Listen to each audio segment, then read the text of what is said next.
Hello friends, welcome to संसार classes. तो दोस्तों, हिंदी के साथ साथ जो अपना इतिहास है, प्राचीन भारत का इतिहास जो है उसका भी प्रैक्टिस सेट स्टार्ट हो चुका है। तो फ्रेंड्स, जैसे कि हिंदी के जितने भी चैप्टर हैं उन सभी चैप्टर की प्रैक्टिस सेट इस चैनल पर स्टार्ट हो गई है। तो फ्रेंड्स, बिल्कुल भी देखना ना भूलें। उन सभी वीडियो का लिंक इस वीडियो के डिस्क्रिप्शन में मिल जाएगा और वीडियो के एंड में आपको प्लेलिस्ट दी जाएगी। आप वहां से बिल्कुल आसानी से वीडियो देख सकते हैं। तो दोस्तों, जैसे कि आप थंबनेल में देखें कि टॉप 55 क्वेश्चन, जी हाँ दोस्तों, ये टॉप 55 क्वेश्चन ऐसे हैं जो हर बार एग्जाम में पूछे जा रहे हैं, बार बार एग्जाम में पूछे जा रहे हैं।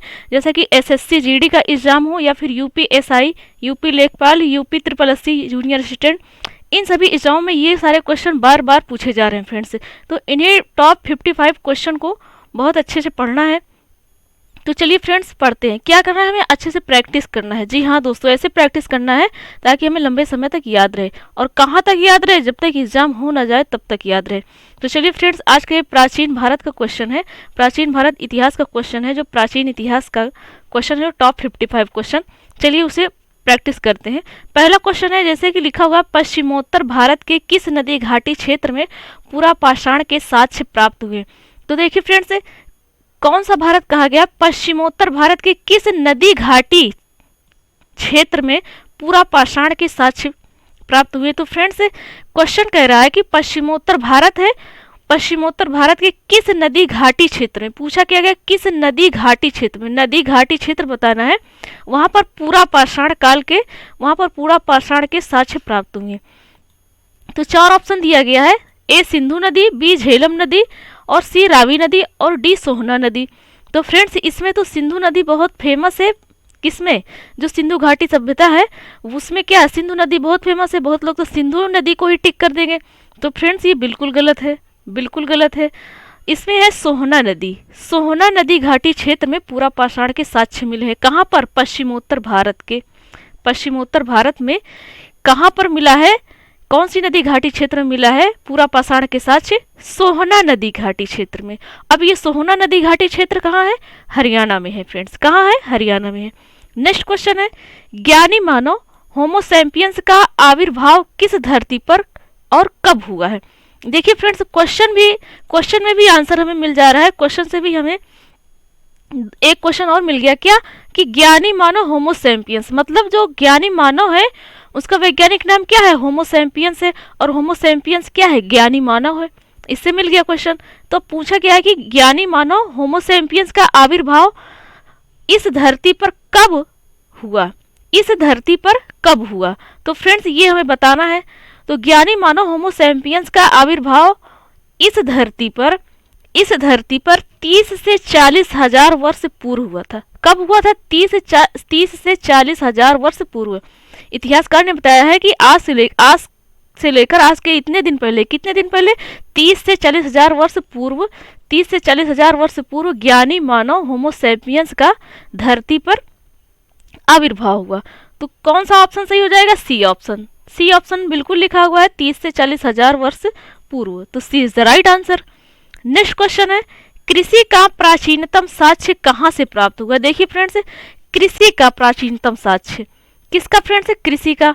तो चलिए फ्रेंड्स, जानते हैं जो कृषि का प्राचीनतम साक्ष्य, मतलब सबसे पहले, प्राचीन इतिहास तो हम पढ़ ही रहे, प्राचीन इतिहास का प्रैक्टिस करें तो प्राचीन इतिहास जो था वहां पर कृषि तो की गई है, पर कृषि का साक्ष्य कहाँ सबसे पहले प्राप्त हुआ है, कहाँ पर देखा गया है, इतिहासकारों ने कहाँ देखा है पहले?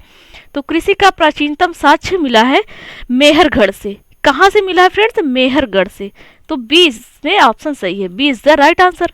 नेक्स्ट क्वेश्चन है, मनुष्य ने सर्वप्रथम किस धातु का प्रयोग प्रारंभ किया? तो फ्रेंड्स, इसमें बताना है कि मनुष्य ने सर्वप्रथम किस धातु का प्रयोग प्रारंभ किया। चार ऑप्शन दिया गया है। पहला ऑप्शन है चांदी, बी है तांबा, सी है लोहा, और डी है स्वर्ण। तो इसमें से बताना हमें कि मनुष्य ने सर्वप्रथम किस धातु का प्रयोग प्रारंभ किया। तो चलिए फ्रेंड्स, जानते हैं। तो फ्रेंड्स, मनुष्य ने सर्वप्रथम किस धातु का प्रयोग प्रारंभ किया?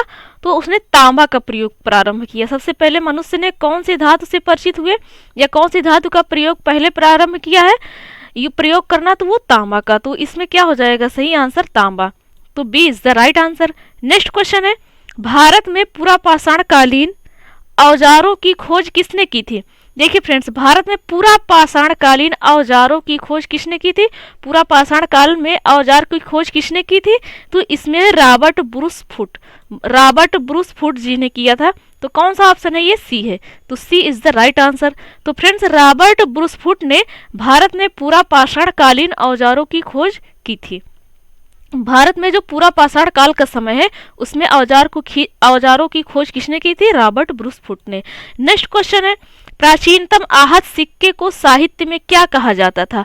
प्राचीनतम आहत सिक्के को साहित्य में क्या कहा जाता था? देखिए फ्रेंड्स, प्राचीनतम मतलब प्राचीन समय में जो सिक्का होता था उसे क्या कहा जाता था? तो फ्रेंड्स, उसे क्या कहा जाता था? कासार्पण। क्या कहा जाता था? कासार्पण। तो ए ऑप्शन जैसा कि साफ साफ लिखा हुआ है, तो प्राचीनतम आहत सिक्के को कासार्पण कहा जाता था। क्या कहा जाता था फ्रेंड्स? कासार्पण कहा जाता था। किसमें लिखा हुआ? प्राचीनतम आहत सिक्के को साहित्य में क्या कहा जाता था? कासार्पण। तो A is the right answer. Next question है, स्वतंत्रता प्राप्ति के बाद भारत के किस राज्य में हड़प्पा संस्कृति के सर्वाधिक स्थल खोजे गए? देखिए फ्रेंड्स, स्वतंत्रता प्राप्ति के बाद मतलब जब भारत स्वतंत्र हो गया उसके बाद क्या कहा जा रहा है कि भारत के किस राज्य में हड़प्पा संस्कृति के सर्वाधिक स्थल खोजे गए? स्थल खोजे गए फ्रेंड्स, किसी वस्तु को नहीं बताया जा रहा है कि किसी वस्तु को बताया जा रहा है कि ये वस्तु सबसे ज्यादा किस राज्य में मिली। नहीं फ्रेंड्स, स्थल खोजने की बात हो रही है कि जब हमारा देश आजाद हो गया, स्वतंत्र हो गया, उसके बाद भारत के किस राज्य में हड़प्पा संस्कृति की सर्वाधिक स्थल खोजे गए। तो वो कौन सा राज्य है फ्रेंड्स? गुजरात है। जी हाँ दोस्तों, कौन सा राज्य है? गुजरात। तो C is the right answer. Next question है, सिंधु घाटी सभ्यता के किस स्थान पर वृहत स्नानागार के अवशेष मिली है? जी हाँ फ्रेंड्स, वृहत स्नानागार के अवशेष कहाँ पर मिले हैं? फ्रेंड्स? मोहनजोदड़ो में मिले हैं। कहाँ पर मिले हैं? मोहनजोदड़ो में। जी हाँ दोस्तों, वृहत स्नानागार के अवशेष मोहनजोदड़ो में मिले हैं। अब ये मोहनजोदड़ो है कहाँ पर? क्या गुजरात में? फ्रेंड्स, यही तो कंफ्यूज करता है कि मोहनजोदड़ो है कहाँ पर। मोहनजोदड़ो सिंधु नदी के लरकाना जिले के पास है। सिंधु नदी के पास लरकाना जिले में। ये लरकाना कहाँ पड़ता है? पाकिस्तान में है। समय कहाँ पर है? पाकिस्तान में है। तो इसमें क्या हो जाएगा आंसर? मोहनजोदड़ो में वृहत स्नानागार के अवशेष मिले हैं।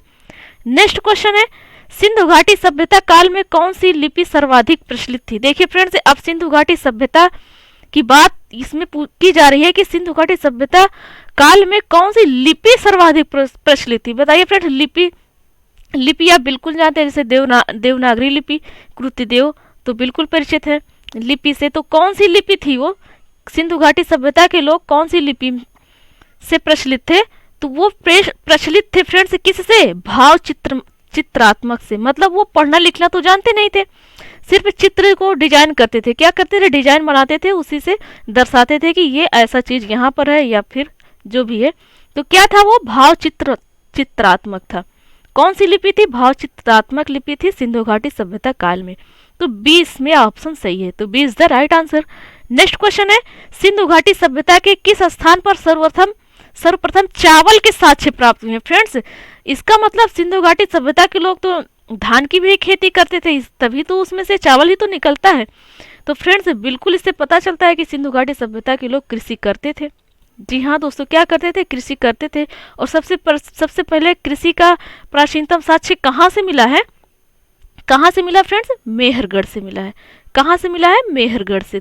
मेहरगढ़ भी इस समय पाकिस्तान के ही क्षेत्र में है। कहाँ पर है? पाकिस्तान के क्षेत्र में है। तो फ्रेंड्स, सिंधु घाटी सभ्यता के किस स्थान पर सर्वप्रथम चावल के साक्ष्य मिलते हैं? वो मिलते हैं कालीबंगा से। कहाँ से मिलते हैं फ्रेंड्स? फ्रेंड्स, कहाँ से मिलते हैं? लोथल से मिलते हैं। जी हाँ दोस्तों, कहाँ से मिलते हैं? लोथल से मिलते हैं। और लोथल कहाँ पर है? लोथल गुजरात में है। कहाँ पर है? गुजरात में है। और यहीं से सिंधु घाटी सभ्यता के लोग जो सर्वप्रथम चावल का प्रयोग किए थे सिंधु घाटी सभ्यता के, वहां पर चावल का साक्ष्य यहीं से मिला है, लोथल से।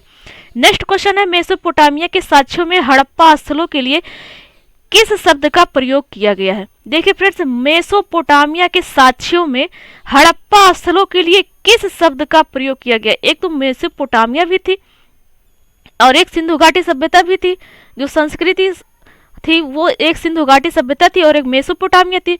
तो इसमें कहा गया कि मेसोपोटामिया के साक्ष्यों में हड़प्पा स्थलों के लिए जो हड़प्पा की खुदाई हुई थी सिंधु घाटी सभ्यता में, हड़प्पा स्थल जो हुए थे मिले थे, जिनको कहा जाता है कि हड़प्पा स्थल है, हड़प्पा द्वारा खुदाई की गई है।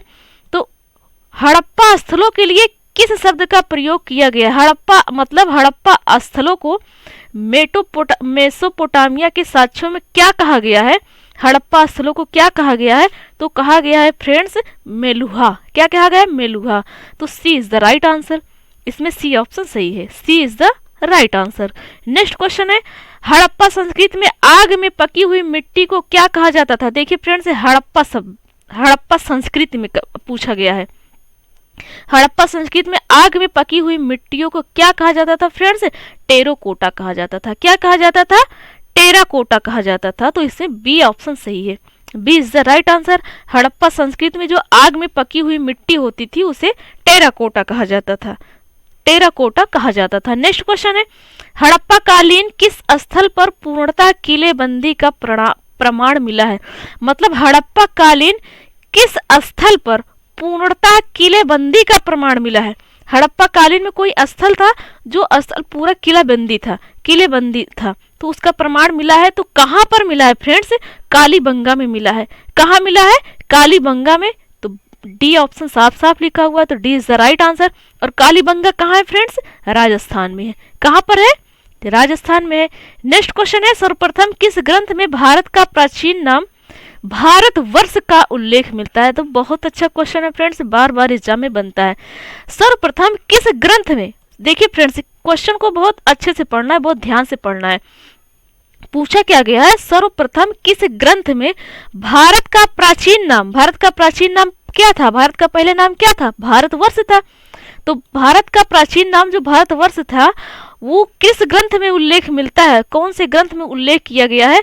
तो कौन से ग्रंथ में उल्लेख किया गया है फ्रेंड्स इसका? कौन से ग्रंथ में? अष्टाध्यायी में। किस में? अष्टाध्यायी में। तो सी ऑप्शन साफ साफ लिखा हुआ है, तो C is the right answer. Next question है, किस पुराण में मौर्य वंश के संबंध में अधिक ऐतिहासिक जानकारी प्राप्त होती है? देखिए फ्रेंड्स, अब यहाँ पर बात क्या हो रही है, किस पुराण में मौर्य वंश के संबंध में अधिक ऐतिहासिक जानकारी प्राप्त होती है। मतलब वो कौन सा पुराण है जिसमें मौर्य वंश, कौन सा वंश? मौर्य वंश के संबंध में ज्यादा जानकारी दी गई है। तो कौन सा पुराण है फ्रेंड्स? विष्णु पुराण है। कौन सा पुराण है? विष्णु पुराण है। तो डी ऑप्शन साफ साफ लिखा हुआ है, विष्णु पुराण। तो इसमें डी ऑप्शन सही हो जाएगा। नेक्स्ट क्वेश्चन है, ऋग्वैदिक काल में अधिकारियों के समूह को क्या कहा जाता था?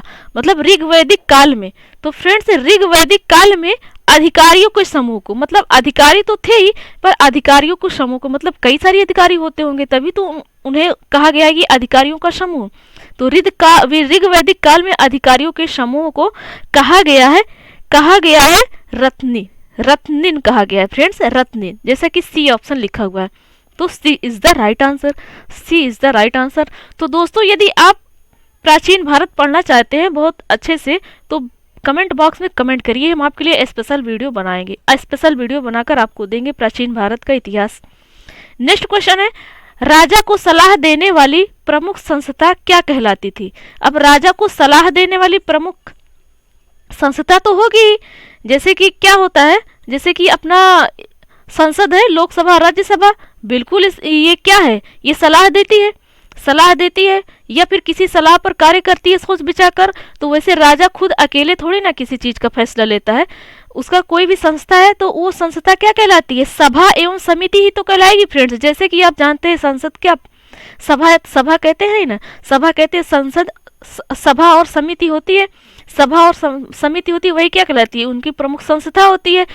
तो राजा को सलाह देने वाली प्रमुख संस्था क्या कहलाएगी? सभा और समिति कहलाएगी। तो बिल्कुल सी ऑप्शन साफ साफ लिखा हुआ है, सभा एवं समिति। तो C is the right answer. Next question है, ऋग्वैदिक काल में पशुचारण योग्य भूमि को कहा जाता था? तो फ्रेंड्स देखिए, कौन से काल में? ऋग्वैदिक काल में क्या कहा गया है? पशुचारण योग्य भूमि को, मतलब पशु के चरने वाली जो भूमि है, पशु को चरने के योग्य जो भूमि है, उस भूमि को क्या कहा जाता था? उस भूमि को क्या कहा जाता था फ्रेंड्स? उस भूमि को खिल्य कहा जाता था। क्या कहा जाता था? खिल्य, जैसा कि सी ऑप्शन लिखा हुआ है। तो फ्रेंड्स पशुचारण मतलब पशु चरते रहे, हंसते खेलते रहे, उस जगह को क्या कहा गया है? खिल्ले कहा गया है। तो फ्रेंड्स सी ऑप्शन सही है इसमें, खिल्ले। नेक्स्ट क्वेश्चन है, ऋग्वेद में किस मंडल में 10 राग युद्ध का उल्लेख है? देखिए फ्रेंड्स बहुत ही कंफ्यूजन सा क्वेश्चन है। अब कंफ्यूजन कैसे है ये बताते हैं आपको। साफ साफ लिखा हुआ है 10 राग। 10 राग पढ़कर कुछ लोग 10वें मंडल को टिक करके चले आएंगे और क्वेश्चन क्या हो जाएगा? गलत हो जाएगा।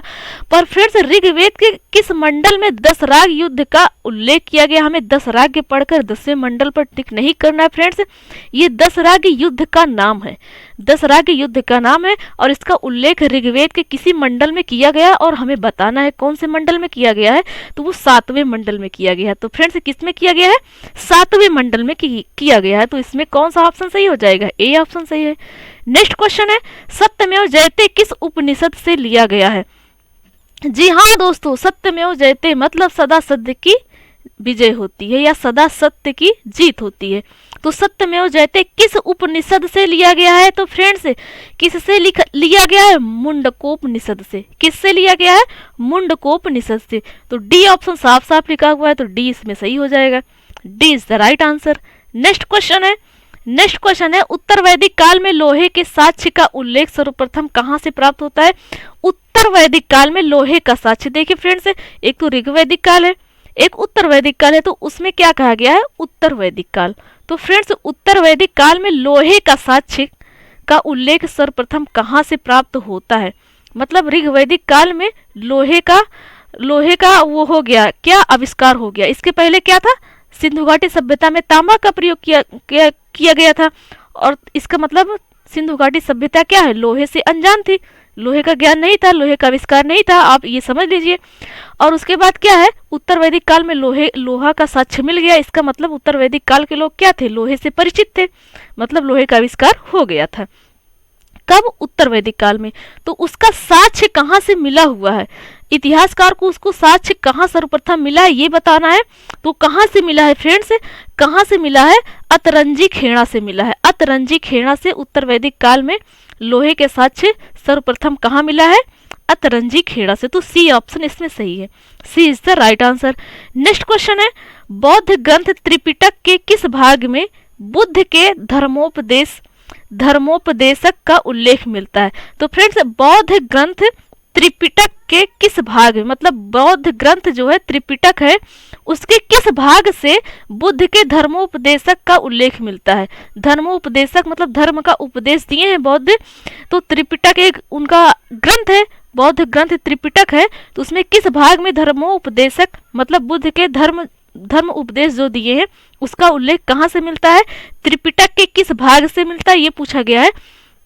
तो त्रिपिटक के किस भाग से मिलता है? तो मिलता है सुत्त पटिक से। कहाँ से मिलता है फ्रेंड्स? सुत्त पटिक से, जैसा कि ए ऑप्शन साफ साफ लिखा हुआ है। तो A is the right answer, A option सही है। कहाँ से मिलता है फ्रेंड्स? सुत्त पटिक से मिलता है, सुत्त पटिक से मिलता है। नेक्स्ट क्वेश्चन है,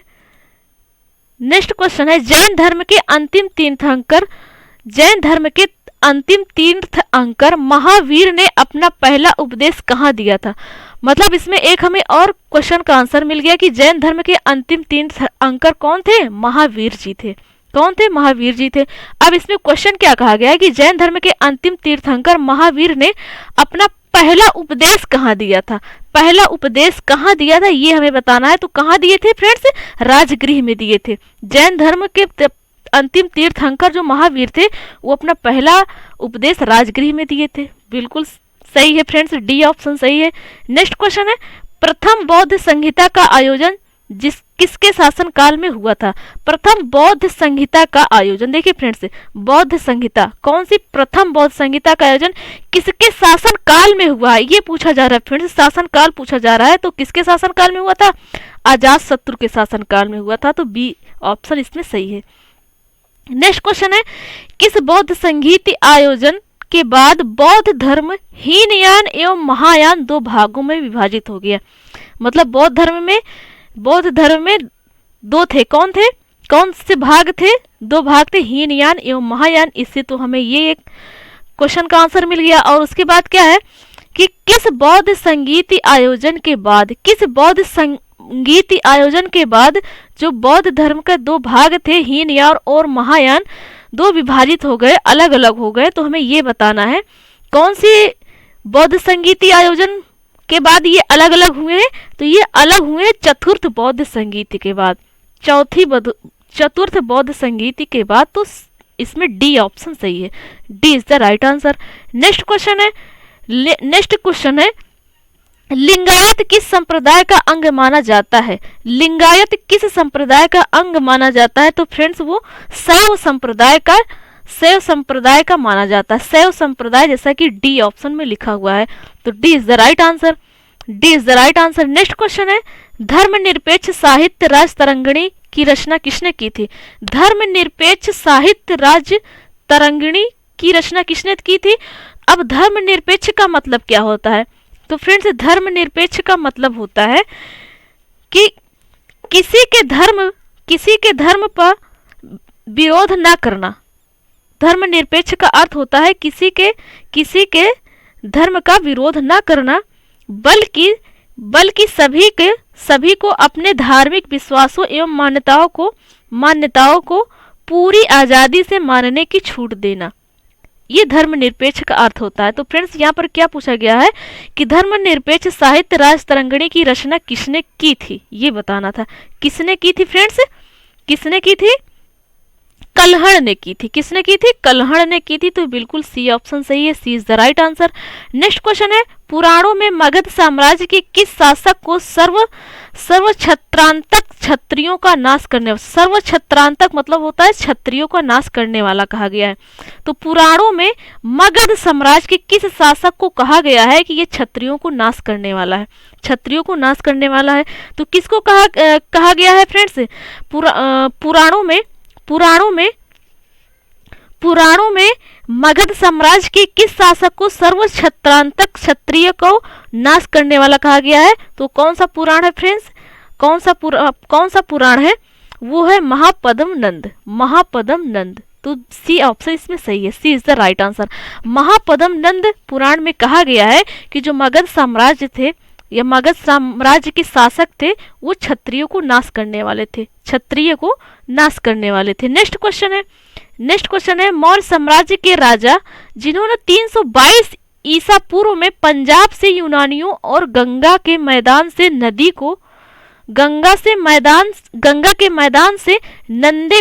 नंदों को हटा दिया था। क्वेश्चन कह रहा है कि मौर्य साम्राज्य के राजा थे कब? 322 ईस्वी में। अब उन राजा कौन थे ये नहीं हमें पता है, हमको आंसर बताना है, यही तो पूछा जा रहा है कि मौर्य साम्राज्य के कौन से राजा थे जो 322 ईसा पूर्व में पंजाब से यूनानियों को और गंगा के मैदान से नंदों को, पंजाब से यूनानियों को और गंगा के मैदान से नंदों को हटा दिए थे। तो कौन से मौर्य साम्राज्य के राजा थे? वो कौन राजा थे? तो फ्रेंड्स वो कौन से राजा थे? वो थे चंद्रगुप्त। कौन थे? चंद्रगुप्त। ए ऑप्शन बिल्कुल साफ साफ लिखा हुआ है, तो A is the right answer. Next question है सिकंदर के आक्रमण के समय मगध साम्राज्य का शासक कौन था? तो सिकंदर के आक्रमण के समय मगध साम्राज्य का शासक था घनानंद। कौन था? घनानंद। तो बिल्कुल B is the right answer, B option सही है। नेक्स्ट क्वेश्चन है किस अभिलेख में सर्वप्रथम सती प्रथा होने का उल्लेख मिलता है? किस अभिलेख पूछा गया है फ्रेंड्स? किस अभिलेख में? यहाँ पर ग्रंथ की बात नहीं की गई है, अभिलेख की बात की गई है। किस अभिलेख में सर्वप्रथम सती प्रथा होने का उल्लेख मिलता है?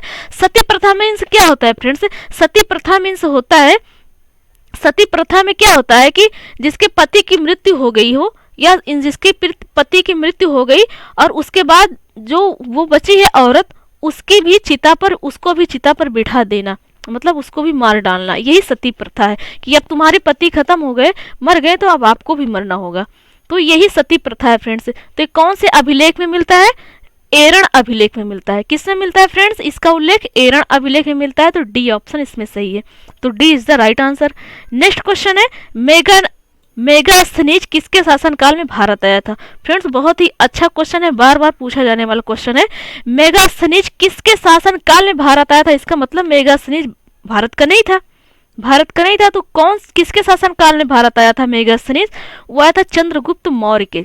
किसके शासनकाल में? चंद्रगुप्त मौर्य के। तो इसमें ए ऑप्शन सही है। देखिए फ्रेंड्स मेगास्थनीज चंद्रगुप्त मौर्य के शासनकाल में आया था।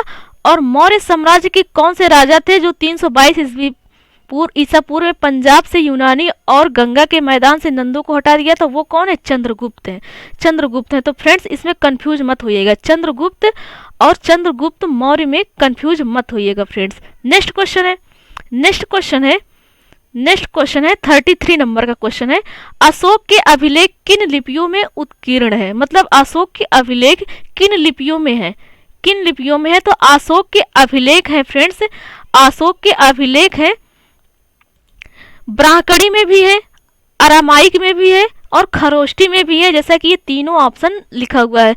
और चौथा ऑप्शन क्या है? ये सभी। तो दोस्तों इसमें ये सभी हो जाएगा। क्या है? ब्राह्मणी में भी लिखा गया है अशोक के अभिलेख जो है वो कौन सी लिपि में है? ब्राह्मणी लिपि में भी है, अरामाइक अभिलेख में भी है और खरोष्टी अभिलेख में भी है। तो इसमें डी ऑप्शन सही हो जाएगा, ये सभी। नेक्स्ट क्वेश्चन है, मौर्य साम्राज्य में शीर्ष अधिकारियों को क्या कहा जाता था? तो मौर्य साम्राज्य में, तो फ्रेंड्स मौर्य प्रशासन लिखा हुआ है, मौर्य प्रशासन में शीर्ष अधिकारियों को क्या कहा जाता था? मतलब जो अधिकारी थे, जो बड़े अधिकारी थे, उनको क्या कहा जाता था? और किसके प्रशासन में? मौर्य प्रशासन में। तो उनको कहा गया है तीर्थ। क्या कहा गया फ्रेंड्स? मौर्य प्रशासन में जो शीर्ष अधिकारी होते थे मौर्य प्रशासन के, उनको तीर्थ कहा जाता था। क्या कहा जाता था? तीर्थ कहा जाता। तो इसमें ए ऑप्शन सही है, ए ऑप्शन सही है। नेक्स्ट क्वेश्चन है, कलिंग युद्ध के बाद अशोक ने किस बौद्ध भिक्षु से बौद्ध धर्म की दीक्षा ली थी? मतलब कि अशोक कलिंग का युद्ध तो लड़े थे, उसके बाद की बात की जा रही है कि कलिंग युद्ध के बाद अशोक ने किस बौद्ध भिक्षु से बौद्ध धर्म की दीक्षा ली थी। इसका मतलब अशोक क्या थे? बौद्ध धर्म को अपना लिए थे, बौद्ध धर्म को अपना लिए थे बाद में।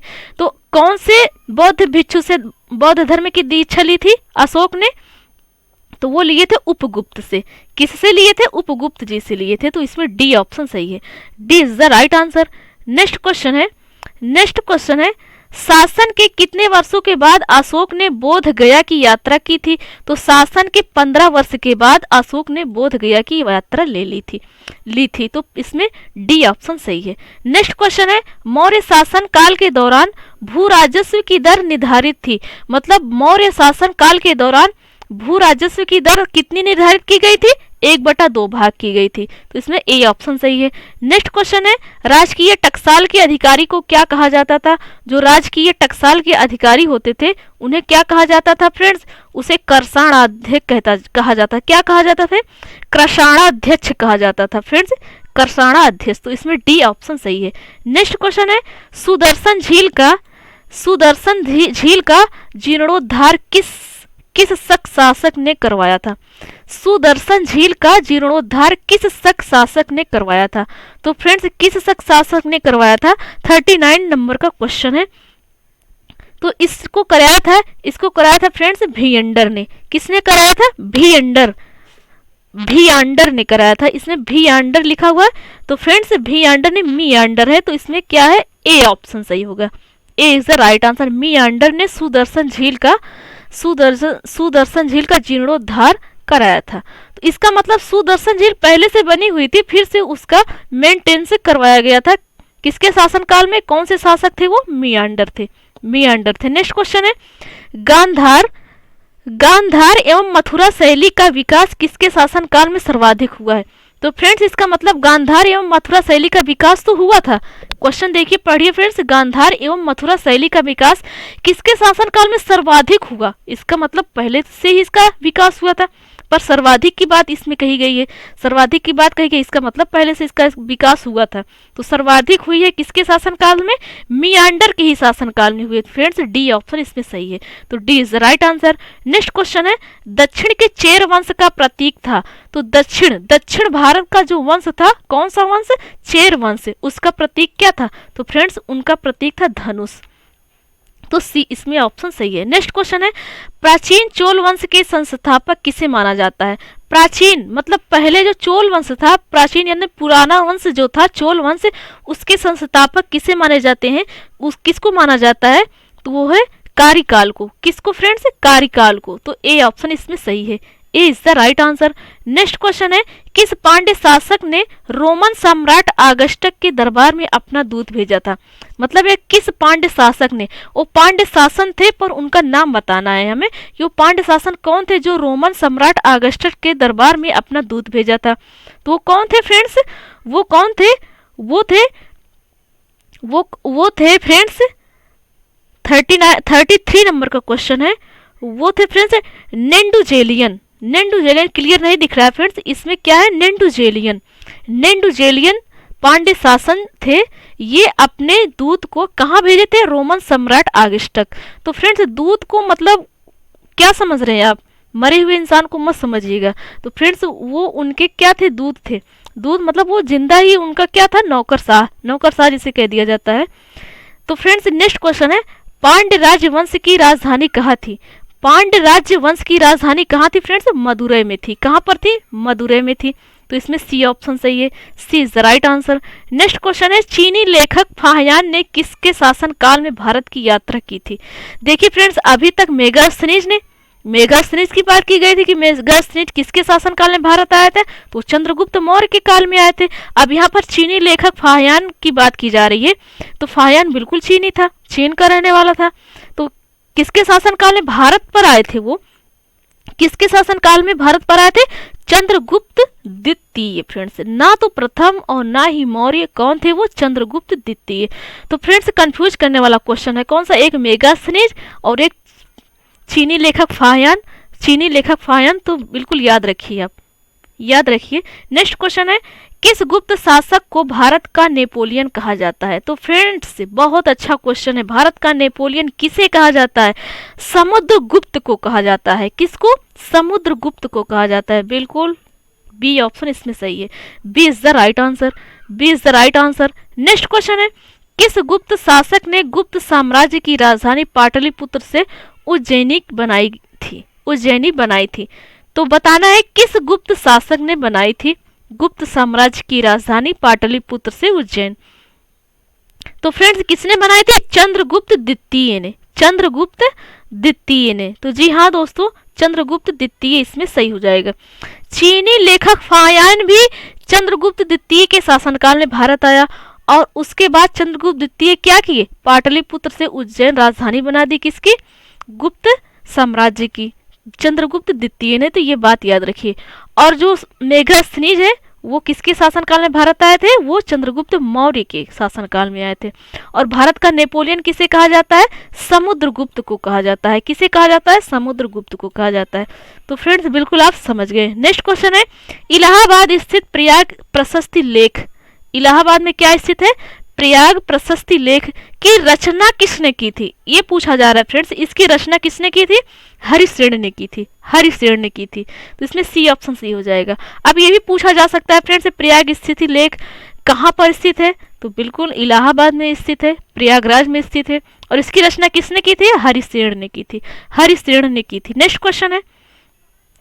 क्वेश्चन है, हूणों के आक्रमण से भारत की सुरक्षा करने का श्रेय किस गुप्त शासक को जाता है? फ्रेंड्स हूणों ने आक्रमण किया था, बिल्कुल भारत पर आक्रमण किया था। तो इसकी सुरक्षा की थी किसी गुप्त शासन ने की थी, पर उस गुप्त शासन का नाम बताना है कि कौन से गुप्त शासन है जो हूणों के आक्रमण से भारत की सुरक्षा की थी, भारत की सुरक्षा की थी। तो वो कौन है? स्कंदगुप्त है फ्रेंड्स। कौन है? स्कंदगुप्त है। जी हाँ दोस्तों, डी ऑप्शन सही है, D is the right answer. Bharat का नेपोलियन कौन है? समुद्रगुप्त है। और हूणों के आक्रमण जो किए थे भारत पर हूणों ने, तो उसकी सुरक्षा उससे कौन बचाए थे? किसकी माना जाता है? स्कंदगुप्त को माना जाता है। तो इसमें डी ऑप्शन सही है। तो फ्रेंड्स ये सारे क्वेश्चन इस तरह के कंफ्यूजन है, इनका नाम भी ऐसे लिखा हुआ है, इनमें एक तरह के एक जैसे नाम से कंफ्यूजन है फ्रेंड्स, तो याद रखिएगा। नेक्स्ट क्वेश्चन है, सूर्य सिद्धांत नामक ग्रंथ की रचना किसने की थी? तो सूर्य सिद्धांत नामक ग्रंथ की रचना की है आर्यभट्ट ने। किसने की है? आर्यभट्ट ने। तो इसमें सी ऑप्शन सही है। नेक्स्ट क्वेश्चन है, निम्नलिखित में से कौन एक स्थापत्य कला गुप्त काल में निर्मित नहीं है फ्रेंड्स? तो जी हाँ दोस्तों, गुप्त काल में वो स्थापत्य कला निर्मित नहीं है। कौन है वो? खजुराहो का मंदिर, खजुराहो का मंदिर नहीं है। उसके बाद क्या है? तिगरा का विष्णु मंदिर, बिल्कुल गुप्त काल से है। दशावतार मंदिर देवगढ़ में है, बिल्कुल गुप्त काल से है। और चौथा है डी ऑप्शन है बाघ एवं अजंता या गुफा चित्रण। बिल्कुल फ्रेंड्स, गुप्तकाल से, गुप्तकाल स्थापत्य कला है, पर खजुराहो का मंदिर गुप्तकाल स्थापत्य कला में नहीं है। नेक्स्ट क्वेश्चन है गुप्तकाल के किस अभिलेख से सती प्रथा का उल्लेख मिलता है। तो फ्रेंड्स देखिए, अब बात की जा रही है कि गुप्तकाल के किस अभिलेख से सती प्रथा का उल्लेख मिलता है। अब गुप्तकाल की बात कह दी गई है फ्रेंड्स, किसकी बात की कह दी गई है, गुप्तकाल की बात कह दी गई है, और पूछा क्या गया आगे, उनके अभिलेख से सती प्रथा का उल्लेख मिलता है। तो वो कौन सा अभिलेख था ये बताना है, कौन सा अभिलेख था ये बताना है। तो फ्रेंड्स वो क्या है फ्रेंड्स, 52 नंबर का क्वेश्चन है, ये है एरण अभिलेख से। क्या है फ्रेंड्स, एरण अभिलेख से, एरण अभिलेख से। तो डी इस पे ऑप्शन सही हो जाएगा, D is the right answer. Next question है हर्षवर्धन ने किस शासक को पराजित कर कन्नौज पर अधिकार किया था। तो हर्षवर्धन ने किस शासक को पराजित कर कन्नौज पर अधिकार किया था। तो वो शासक कौन से है, शशांक है फ्रेंड्स। हर्षवर्धन ने शशांक शासक को पराजित करके कन्नौज पर अधिकार जमा लिया था। तो इसमें सी ऑप्शन सही है, C is the right answer. Next question है कश्मीर के मार्तंड सूर्य मंदिर का निर्माण किसने करवाया था। कश्मीर के मार्तंड सूर्य मंदिर, मतलब कश्मीर में कौन से मंदिर है, मार्तंड सूर्य मंदिर है, और इसका निर्माण किसने करवाया था, इसका निर्माण कराया था ललितादित्य, ललितादित्य मुक्तातिंड। तो इसमें बी ऑप्शन सही हो जाएगा, B is the right answer. Next question है महाबलीपुरम स्थित एकाश्म मंदिर मतलब रथ मंदिर का निर्माण किसने करवाया था। तो महाबलीपुरम मंदिर कहाँ है, केरल में है, केरल में है दोस्तों। आप कमेंट करके बताइए कि महाबलीपुरम मंदिर कहाँ स्थित है। तो इसका निर्माण किसने करवाया था, इसका निर्माण करवाया था नरसिंह वर्मन प्रथम ने। किसने, नरसिंह वर्मन प्रथम ने कराया था। तो फ्रेंड्स इसमें देखिए कि नरसिंह वर्मन द्वितीय भी लिखा हुआ है, पर द्वितीय नहीं है फ्रेंड्स, नरसिंह वर्मन फर्स्ट ही है, प्रथम है। तो बी इसमें ऑप्शन सही हो जाएगा, तो B is the right answer. तो फ्रेंड्स ये थे टॉप 55 क्वेश्चन प्राचीन इतिहास से, प्राचीन इतिहास के टॉप 55 क्वेश्चन थे। तो दोस्तों यदि आप चैनल पर नए हैं तो प्लीज़ चैनल को सब्सक्राइब कर ले और बेल आइकन दबाना बिल्कुल भी ना भूले, बेल आइकन ऑल कर लीजिए फ्रेंड, जिससे आप तक हर वीडियो को नोटिफिकेशन मिल जाए, तुरंत मिल जाए। तो फ्रेंड्स आपसे रिक्वेस्ट करते हैं कि यदि आप चैनल पर नए हैं तो प्लीज़ चैनल को सब्सक्राइब कर ले। Thanks for watching and awesome day.